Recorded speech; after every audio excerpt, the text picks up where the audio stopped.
What's up, football world? I am Bucky Brooks, and this is the Bucky Brooks Show. And I had to jump on and have a Jaguar specific podcast coming off of the heels of a great win on Monday Night Football. 31-28. The Jaguars knock off the Kansas City Chiefs. Remember, this show is sponsored by FanDuel Sportsbook, where you can get all your gambling stuff taken care of. But I'm just so excited to be able to talk about this because it's rare that the Jags have an opportunity to be on prime time.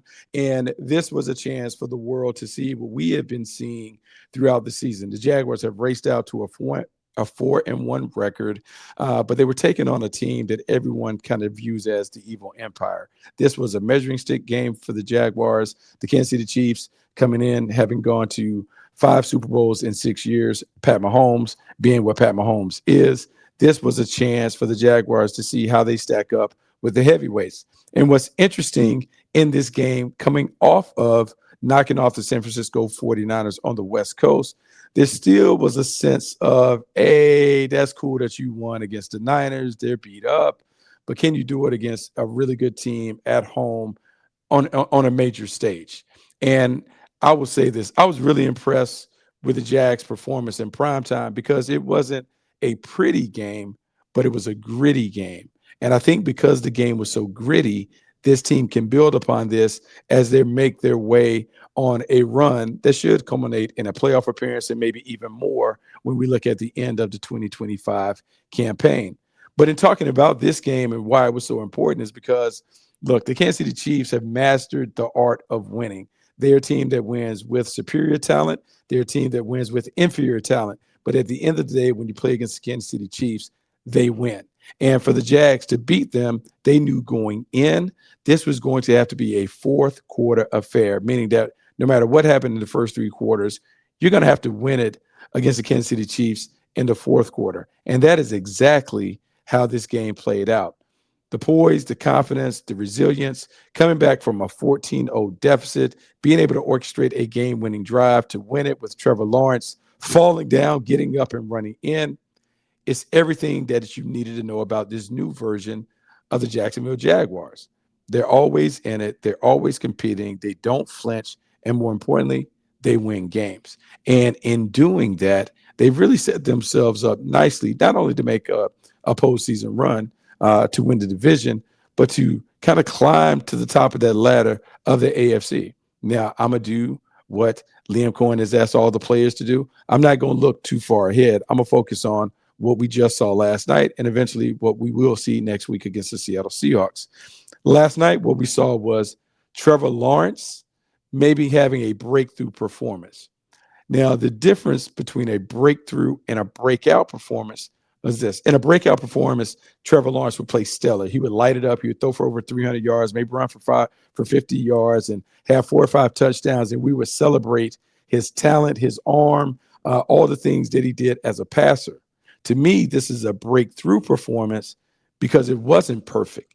It was a game where he was struggling at times when it came to his accuracy, had some self-inflicted miscues that were costly, the fumble at the goal line that prevented the Jags from tying it up 7-7 to eventually falling down 14-0 because he couldn't get it in on a sneak when he tried to dive over top, to some pre-snap penalties that continue to be a big part of the thing that plagues this team, not being able to get to the line, avoid the delay of games, the false starts, the illegal formations, some of the things that have really hurt this team in key moments.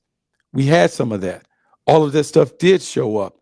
The egregious plays and running past the line of scrimmage and then throwing, all of those things showed up. But yet he found a way to be the number 16 that we needed when the game was on the line.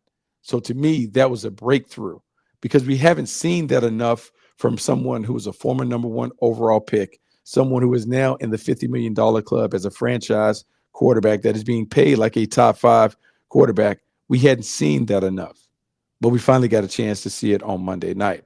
And in looking at the performance, Trevor was 18 for 25, 221 yards passing, 1 touchdown, 1 interception, passer rating of 95.6. Ran the ball 10 times for 54 yards and had another score, 2 scores actually. When you think about 3 total touchdowns, you think about having almost 275 total yards of offense. That's a pretty solid performance, even though if you watched it, it wasn't aesthetically pleasing to the eye for 60 minutes, but it was good enough. In fact, it's one of those performances that you've seen Patrick Mahomes on the other side orchestrate where the offense isn't pretty, but he finds a way to sustain it with his legs, through his will, through his competitive nature, whatever it takes. He finds a way to lead his team to the winner's circle.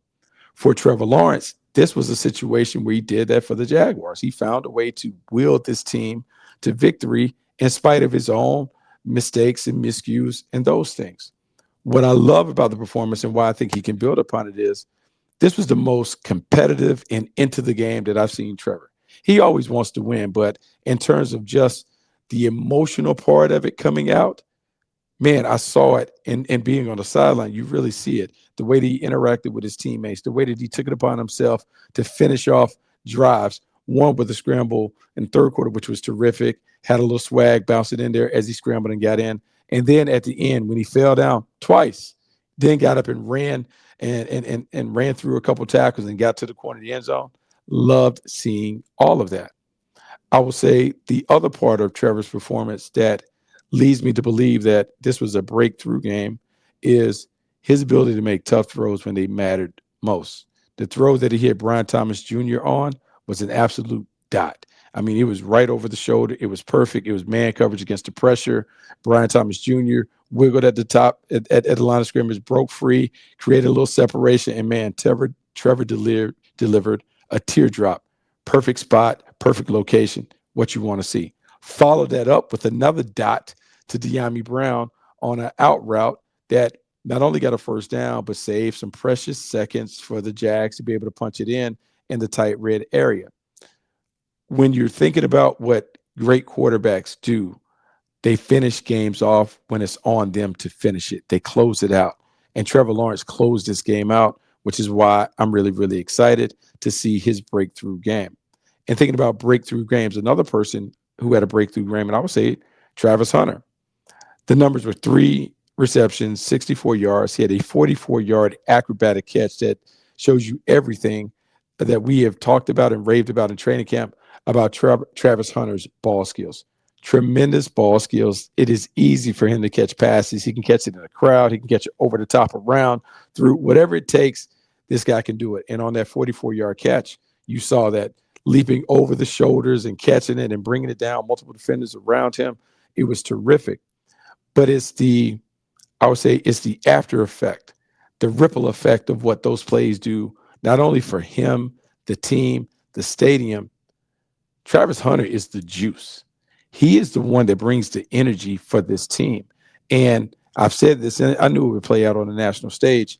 When you have players like that, you want to keep them involved. More importantly, you want them to have an impact on the game because it raises the level of everybody else around them, their performance. Travis Hunter making those plays, the juice got going. The way he was into it on defense, drawing back and forth with Travis Kelce. Number 12 is the energy, and you want to continue to feed off of that energy because he is so good. He does so much for the team when he makes those plays on offense or defense. And we haven't seen him get his hands on the ball on defense yet, but it's coming. And the way that they play, see ball, get ball, he's athletic enough, instinctive enough to make it happen. It's only a matter of time before he gets a critical interception that also changes the energy in the room. Devin Lloyd. Man, if Devin Lloyd isn't the defensive player of the year at the end of the season, I don't know what. I don't know who can surpass him based on what he's already done.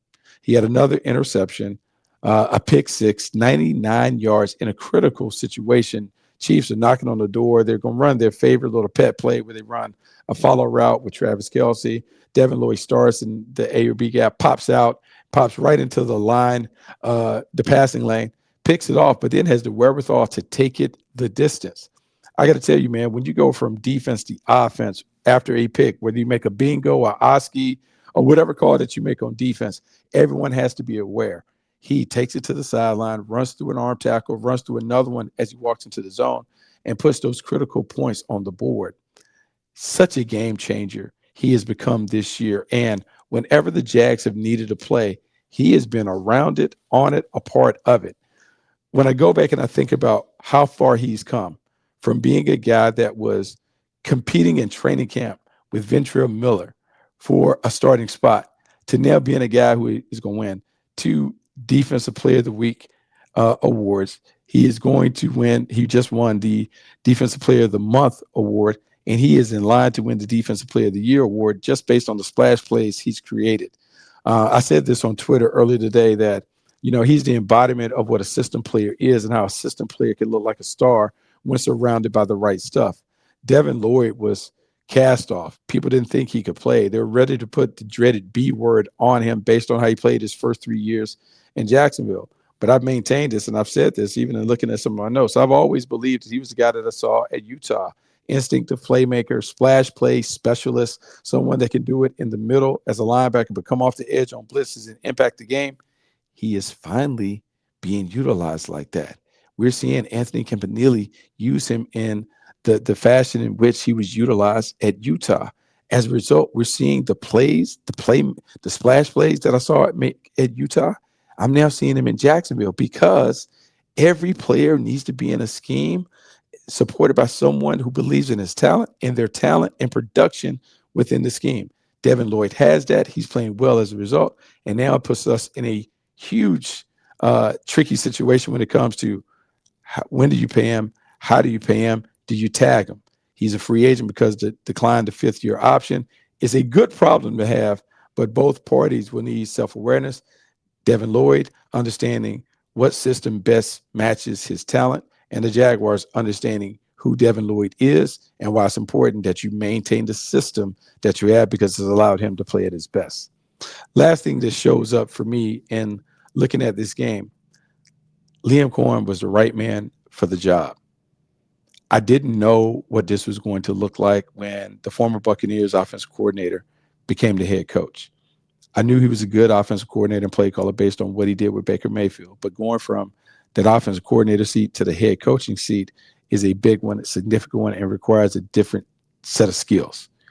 He has it from his personality, his overall awareness, his toughness, his confidence, his competitiveness, all those things he's equipped with. But he's also equipped to be a leader of men. And when you hear him have conversations with his guys, open, honest, direct, positive, but man, he will confront anything that is not to the standard, demanding, but not demeaning.